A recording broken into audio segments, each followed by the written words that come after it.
Hello, and we are back. Welcome to Sports Talk. I'm Matt LaMadeline. My dad on the end, Norm LaMadeline. In the middle, Marty Mad Dog Murphy. Welcome to the show. Thanks for joining us. Yep. If you'd like to call in, it's 203-753-7597. Excuse me. 203-753-7593 is the number if you'd like to call in here and chat with us. Welcome as always. How you guys doing, right? All right. Yeah, Dad? Yep. Dad's still studying over there, so. I'll make sure I get the right spot here. Yeah. I got 18. Yep. Okay. Mm-hmm. All right. Well, we are back, and we're off next week. I'm heading to Florida, so so hopefully the weather will golf be. tournament for you. Yeah, I wish. I'm going PGA style. No, I'm just going to lay on the beach, hopefully, and just good weather and all that good stuff. And down the East Coast, we'll see. So it's crazy yesterday, guys, because for the week after the Super Bowl, I didn't expect there to be anything on the TV yesterday, but you know what? I watched Daytona 500. I flipped on the XFL for about 2 minutes. I watched the NBA All-Star game for about a minute. Scored 10 points. And there was 10 points scored in that minute.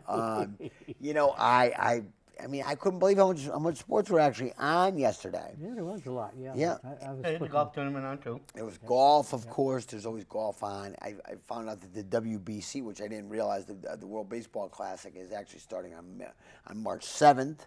I didn't even realize they were doing it this year. Yeah, it's the first time they've done it since COVID. Yeah, I was going to say it's been a while since they've actually done Was it. that the college teams that go down? No. No. All the World major, Baseball Classic. all the major teams will be, all the major leaguers will be playing for their native countries, if you will. Oh, that's right. That's right. Yeah, Matt Harvey's pitching for. Okay, yeah. They said Matt Harvey's pitching for Israel, I think. Okay. Matt Harvey? Matt Harvey's Yeah. pitching for Israel. Well, I know. Listen, I know they had didn't Mike Piazza play for Italy one year or whatever? So hey, whatever. These guys. Piazza's Italian. Yep. Yeah, it doesn't mean he's necessarily born or lived Right, there or anything. right, He went to his life. Let's face it. If they live here in America, they should be playing for That's it. America. Yeah, for the USA. But let's face it. born, we're born or at least lived most of their lives anyway. Well, my dad and I were talking about it, Marty. The bottom line is that there's not a whole lot of American baseball players anymore in Major League Baseball. There's a lot, don't get me wrong, but where would they be without all the Latin American players and and the Japanese players now and Taiwan and you name it, I mean all over Central America now and the Yankees have a guy from where's he from? Somewhere in South America, I think, right? Venezuela? Venezuela, yeah, I think there's some Venezuela. They used to get a lot from Venezuela. That was a big As a draw. matter of fact, Gleyber Torres. Until Gleyber Torres is playing for the Venezuela team. Yeah, there you go. yeah, so until they had a big revolution or something, and now they can't come here anymore. They have to stick over. They have to come over to Mexico now to get here. Gotcha, okay. That's the only way they can do it now. Right. And Cuba, I don't think Cuba can have a team in the World Baseball League. Do they have one? Yeah, they have. Yeah. Well, there you go. So that's coming up. So that's it. Yeah. Yeah, that's coming up too. And I know the big leagues are already down there throwing, pitching, catching, all that stuff.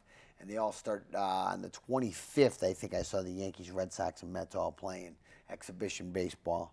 And then that'll obviously get all shut down because of the World Baseball Classic. No, it won't all get shut down, but because the majority of the players are not going to the World Baseball Classic. I think the Yankees only have like 8 players from their 40-man roster that are competing in the World Baseball Classic. Well, a lot of the players that are playing for the World Baseball League, when it comes out of major league teams, most of those players are coming from their minor league teams. Gotcha. Well, you know what? It gives them a chance to play some major league ball too. Like high level baseball. Let's call it that. Yeah, at least they'll be ready this year, hopefully, because last year they were totally unprepared for the season. It was horrible. Yeah, and you know what? There's just no excuse for it. I don't care. You know what? You guys want to hash out monies and all the problems. Hash all that out in the winter. Yeah. When it's time for baseball, look, give us our baseball plays. Well, I listened to somebody on the radio yesterday complaining about the new baseball rules and how they outlawed the shift. I'm sitting there saying to myself, wait a minute. They didn't outlaw the shift. Let's think about this for a minute. They turned around and said the shortstop has to play at the shortstop position. So between second and third. The second baseman has to play at second base, not short right field. All they did is say from now on you're playing your position. You're not allowed to play out of position anymore. Right. And you know what? I'm glad that I know they're going to try some time things, and you know what? We know that's not going to last. It never does. No, but But the shifting, I'm glad. I mean, There's no offense. Give me offense. I mean, I can understand why they put the pitch clock. Oh, there. absolutely. And you know what? I agree with it to a point. Well, the batter's stepping out all the time too. That's absurd. That's the biggest thing. That just gets obnoxious. Once you're in the batter's box, you're in the batter's box. Right. No more Right. every pitch getting out of the batter's box. Right. These are the things you got to stop to speed this game up. Right. It's time to speed up baseball, and it's been time. And I think you'll see a lot more stealing bases this year. Well, I hope so. I'd like to see that. I mean, bring back some of the old small ball type of baseball. I think with the bigger bases. Yeah, I saw They're that too. going tight. Bigger baseball. Bigger bases. They're gonna look like pizza boxes. I don't know how much bigger they trip are. over but too. they're- Yeah, people are tripping over. Yeah, you're running around. You're not looking at the base. You're looking at what's going on. Well, you know, like this. And, Right. Well, I can understand. I can't wait to see a couple players wipe out. Oh, I can there's probably more injuries on those big bases. Well, I can understand at first base and third base, trying to make sure the player doesn't get stepped on. Yeah. But anyways, I'm glad baseball's coming back. We're poking fun and everything else. That always means spring for me, and for all of us. So hopefully this good weather will continue for another few weeks, and then we won't even be worrying about snow and ice and rain and all that good stuff. The Daytona 500 happened yesterday, and that was the 75th Daytona 500. So that's their Super Bowl, if you will. Yeah. And it was awesome. I mean, Travis Pastrana, who was an ex-gamer, actually was in it and finished 14th. Jimmy Johnson made a great run. He was in it till the last 10 laps, and then he got wiped out, unfortunately. But he was top 10 in all day, which I was psyched about. Yeah. And then in the end, Joey Logano was right there for the win. Connecticut's own Joey Logano. But Go Joey! Nice to get one of those. Yeah, it'd be nice to get a win. Well, yeah, well, he ended up second behind Ricky Stenhouse Jr. Oh, he didn't win it? No, he didn't win it. But boy, what a whole bunch of nice crashes at the end and all that stuff. What we really watch NASCAR for. Yeah. Oh, jeez. And and the season is off. So Ricky Stenhouse Jr. gets his first Daytona 500 win, which is good for him. Don't get me wrong. And like I said, Joey Logano second, but. The season is off and running, so I'll try to keep the NASCAR report running and good to go this year. And I'll even try to watch some races. All right, next week is Fontana, California. So I get dizzy after the 10th round. yeah. Well, that's what everybody says. Uncle Rich used to tell me, I'm just gonna go park my my chair on the side of Route 8, and I'll watch just as much. Yeah, right. Watch the cars go fly by. Yeah. And they won't even be turning left the whole time. I know. Yeah, they're all. I know. I always made a joke because I know that they go back to Daytona later in the year. They do. To race again. I said let's mess up the drivers. Next trip down to Daytona, you got to take all right. You're all right turns. Yeah. Well, I'll tell you what, the road courses are very cool though because they really have to drive in the road courses. Well, on that track is unbelievable. So parts of it are like this. Well, if you go around like that, parts almost like straight up. Yeah. Well, that's the reason. Everybody's set to the left. I mean, everything's set to the left. That's the reason why you can't reverse it the second time around. Yeah, just hoping somebody just doesn't fall off. It's like if you look at a wall, you see a wall of cars. You say, how are these cars? Well, they're doing 200 miles an hour or 250, whatever it is. But imagine if they started toppling down. Well, the thing too is that they draft off each other, so they literally ride each other's bumpers, and it's just insane. Yeah, it's unbelievable those speeds. It's amazing how there's not a lot more crashes. I mean, you could say whatever you want about these guys, but to me, they're athletes because not only that, but they sit in the car for 4 hours. How do they? They gotta pee and they gotta. I mean, what else? You know what I mean? Yeah. So there's definitely some training going on around there some way somehow. Well, that track is very impressive, though. Daytona. It really is. It's huge. I have never been, but I want to go. It's beautiful. It's a beautiful track. It's set up for racing. It is a beautiful track. I've seen the track. I've never seen the race. And the infield is great. There's all kinds of stuff in the infield. It's just amazing. Yeah, I've been on the track at Poconos, and it's pretty impressive. It's not like the banking's not like that, but it's they need it. They need that kind of banking so that they can race at those speeds, I guess. Yeah. The other big thing from yesterday was, if you're into it, which I wasn't, the NBA All-Star game, which I cannot believe. Excuse me for 1 second, just getting the score up here again. I cannot even believe that these games get higher and higher and higher in points every year.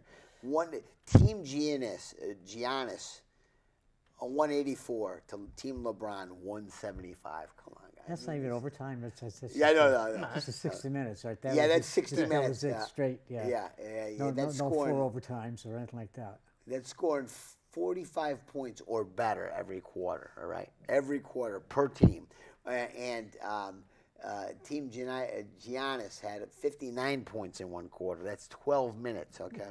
The MVP was won by what did I say his name? Jason Tatum of the Celtics, and he had a history high, whatever you want to call it, 55 points. 55 Come on, points. it's insanity. Who is paying to watch this? I mean, I can't even watch an NBA game. Right. Because it's gotten unwatchable. I feel the same way. I really do. mean, I'm sorry. I love the scoring. Yeah. But there has to be some kind of defense. I mean, you can't walk by a guy and sneeze and call a foul. I'm sorry. Yeah. Well, I wonder if they're even calling fouls in the game because, I mean, there's so many points going on. Oh, they can't possibly be blowing the whistle every 5 minutes. These games would last 3.5 hours. Well, these referees are all dizzy anyway. Right. They can't see anymore. I mean, I like to know how many 3-pointers were hit because that's probably all they would shoot. Probably, I know. It's just amazing. I flipped it on for like a minute, and I was like, you know what? This does nothing 1 for minute, me. 20 points. Yeah, this does nothing for me. well, we're talking about how the women have to run back and forth, Yeah. and UConn women, how they have, five girls or 6 girls that are playing this. Right. But they got these big giant guys that are lugging it from one side to the other, and the referee's over is probably can't have time to blow his whistle. The poor guy's probably 55, 60 years old. He's trying to keep up with the basketball players. He doesn't even see the ball go to the basket. Right. He's got to be at the other end. There's another basket scored before he even sees it. Right. So this thing's out of hand. It definitely is. Well, It's out of hand. you guys have said it. I mean, maybe it's time to raise the basket. I don't know. Is there maybe have some kind of a 4-point No, play? they have to do it in basketball, in the football field now, because they have to go right. end to end. Right, make them run Yeah, more. 100 yards though. Yeah, longer basket. Yeah, I mean, I that's don't it. know. I mean, 100 yards. it's just the NBA has just become a joke of a game. It has. I don't watch it. I mean, so the big thing that bothers me when you try to watch an NBA game, is the first thing they show you is he's got this many fantasy points. He got this many fantasy. They're not even talking about the teams anymore. They're not even talking about how good the Celtics are, or how good the Lakers are, or how good this team is. Oh, this player just got 29 points, fantasy points. This player just got 100 fantasy. I understand people have fantasy leagues, but I mean, when you're watching a game, you want to hear about the game, what's going on in the game. You don't want to just keep hearing fantasy points. Fantasy points tell me you don't want me as a viewer anymore because I don't care. Yeah, the NFL is being very careful about it. I don't think they're saying a hell of a lot about fantasy points. Yeah, I mean, there's FanDuel is everywhere and all these betting platforms. Yeah. But they don't need to talk about it, right? No, I mean, if they you should want not be that, just go talking on your about phone and talk about it. I mean, what I like about the NFL, they talk about the game, they tell you what's going on in the game. Right. To get away from standards. If you're worried about what your fantasy points and stuff are, they have it running underneath. Yeah. They'll show you the football score of the game, and then they'll show you like so and so got this many, has done this so far. Right now they have this many fantasy points. If it's something you want to keep up on, you can read it at the bottom of the screen. Sure. You don't have to hear about it every 2 minutes. You don't want to hear about it. Right, you don't want to hear about it every 2 minutes. You want to hear what's going on. You want to hear the calls. You want to see what the players are doing. Yeah, absolutely. I still want to watch the game. I agree. Yeah, with me you too. guys. I want to watch the game. That's the biggest reason why I watch college. When it comes to basketball, I watch college basketball. Yeah.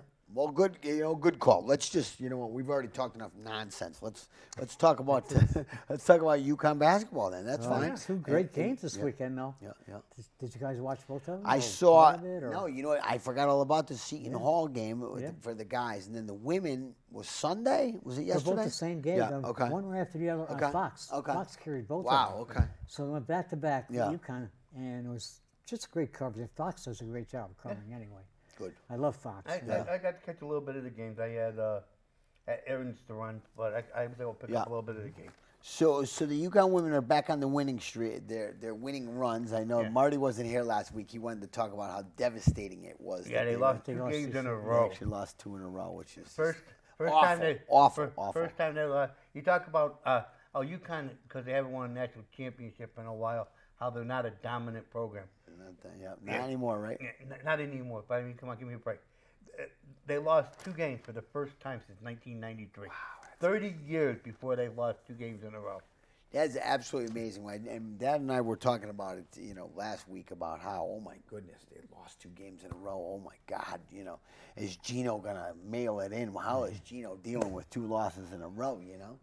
But again, I mean, did they get healthy at all, Dad? Did they have more players at least? They beat a very good Villanova team. Okay. And they have a woman on that team. Her name is Sechrist, Maddie Sechrist. Okay. And she scored 50 points against Seton Hall, I think, just last week. Wow. And they held her to 21 points. Wow.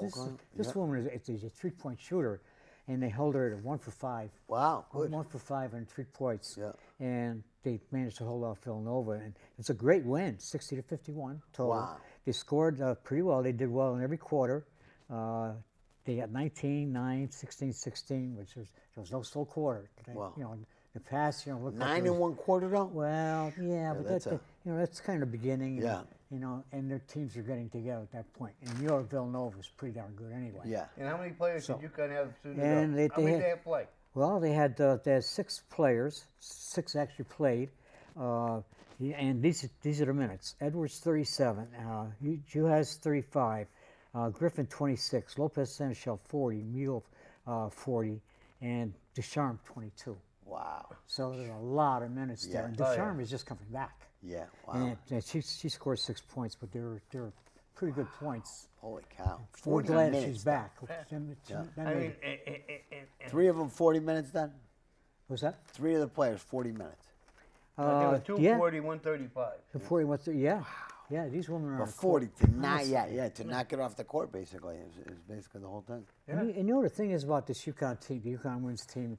When they were 35-0 and 33-3 and everything else, they got used to skating through all these games, and they win by 25, 30 points.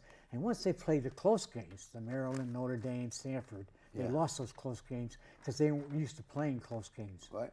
But they're learning how to play close games. Yeah. And Well, they're forced to, I think, this too, is right? a good thing for them to play close games.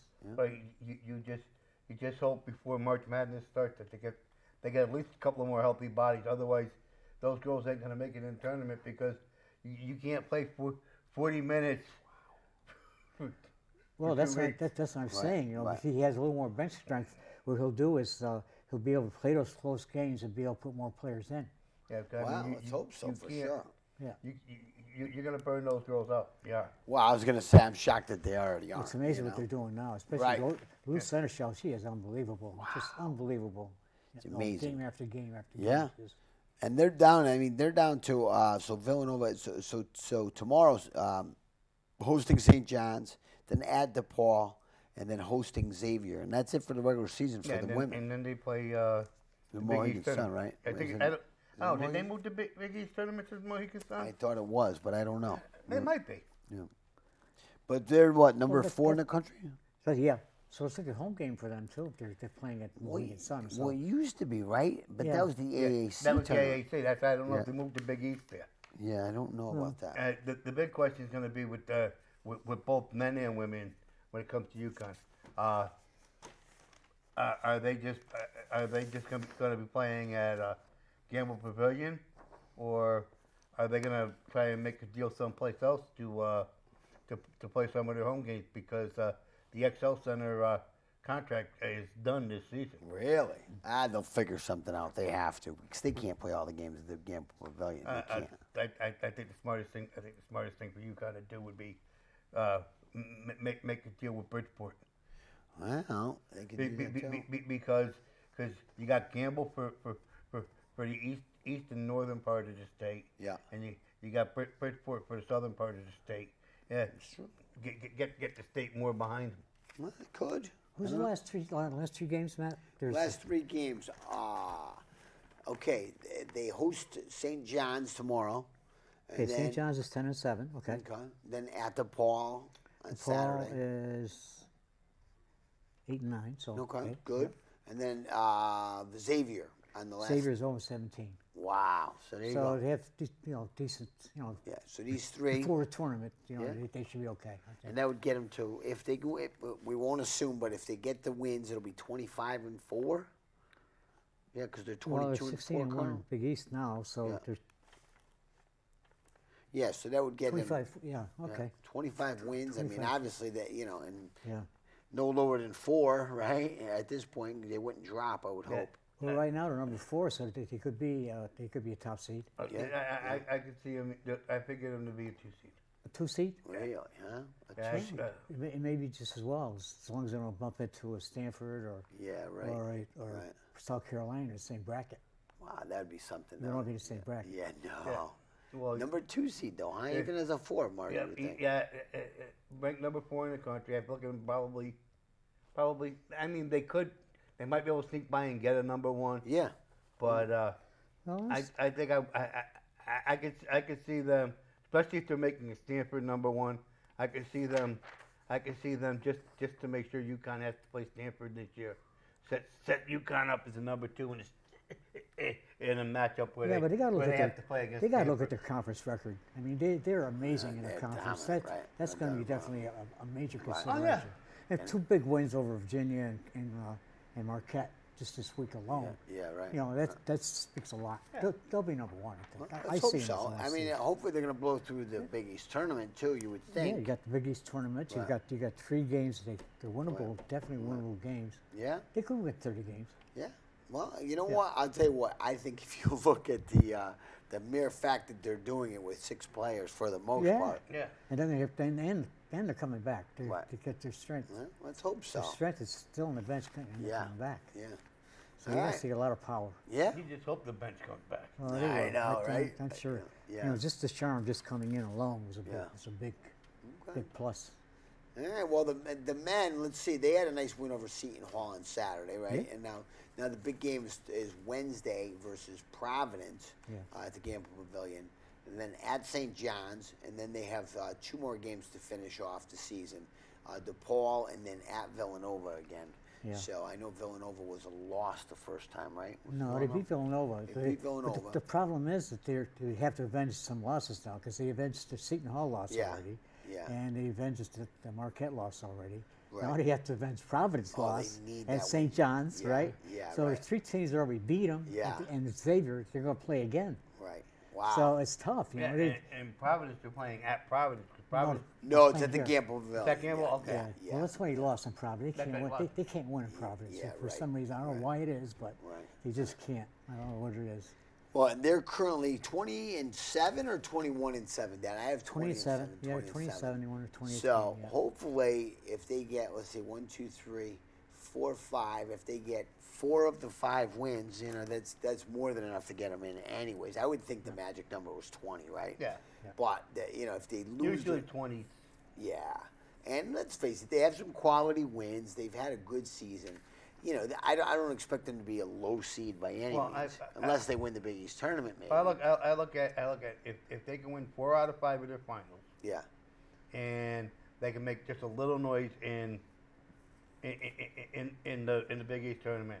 I could see them probably a 5, maybe 6 seed. I'd say 5. Yeah. I would give it a 5 right now. Right. Well, last year they were 5 and they lost to a 7. Yeah, that was not. Yeah. That was hard to take. Yeah. Especially at the end of the season, they were 1 and out. Well. Yeah, right. And they go 1 and done, which is horrible. Yeah. Now, do you have the men's Big East schedule over there? Yes, I mean, standings. I'm just curious if you don't. Okay, the standings are So That's UConn the nine, needs, okay. So if they can find a way to win all 5 of the games, well, which is a lot to ask, but 4 of the next 5. Yeah, if you don't have it, Dan, it's no big I deal. had I over just here. thought you had it maybe. Okay, here's the men's rankings. Okay, and they have. So UConn is currently at 18. They're now 18. Yeah, no, on rate 8. Well, yeah, 18. Yeah, because and then Creighton was 19 because they had lost on Creighton. I guess that's the reason why. The difference between the 20, like you said, and the 18. Yeah. But beating City Hall, they put them back up. Okay. But yeah, they're number 18 and a couple more wins. Right now. Is Marquette still in there? Marquette is number 10, and they're 21 and 6, so they have a little bit better record. Yeah, right. And then you have, let's see, we had Providence is 20. So, they're all bunched up, right? These teams are all very close. Xavier is 8-16. But they must have had some bad losses here because they were way up there. Xavier was way up there. They were in the top 10. Or no, they were 10, right? Yeah. 10 or 11. Yeah. And Marquette's still number 10 despite losing to UConn. Wow. Okay. So it's really strange. They're all bunched in together. I mean, there's a lot of Big East right here, right in the cluster. So the way it finishes up, and I watched a couple. I saw Georgetown win their first away game in really? How long? Wow. Yeah. So they actually have 2 wins in the Big East this year. Huh? Wow. They're 2 and 16 or something like that. I don't know how Patrick Ewing is still coaching there. Come on, listen. You got to blame it on the coach eventually, and you know what I mean. And I get it. He's an alum and he's an NBA star and everything else. But come on. It's time to move on from Patrick Ewing, I think, and get this Georgetown program back to respectable, at least tonight, and respectable. Wow. Dad, before we go though, you said you had something for an all-time top 25 for the NBA or for college basketball. Yeah, this is an AP poll. I wanted to hear some of the teams that are on there. This is an AP poll. You could read them off there. Yeah. It's obvious some of the top ones. You got Carolina and Kentucky. Right. You said UConn came in 23rd, tied with Utah, and that's because of the last 20 years. The Calhoun years. Yeah. Of course, Kentucky, North Carolina, right off the bat. Duke, Kansas, UCLA, Louisville, Arizona. They're always there. They're always in. Ohio State, Syracuse, Villanova, Notre Dame. I mean, some great. I mean, you look at Marquette, Georgetown, Gonzaga. I mean, some really good names on it. I wish we had some more time to talk about it. We literally, Mike gave us the 1 minute. So you got 1 minute? Yeah, so we're basically wrapping it up here. But, I mean, great basketball coming down to the wire here, and March Madness starts in a week. So let's face it. Arkansas was on there, too. Yeah, Arkansas is there, huh? All right, 30 seconds. So, Dad, thank you. Marty, thank you. Good job, as always, you guys. Hey, go Wilkett against Holy Cross. Yeah, we'll be off next week, but we'll be back for March Madness. Yeah, Wilkett and Holy Cross on the finals. Enjoy your sports. Take care now. Cool. Okay, great.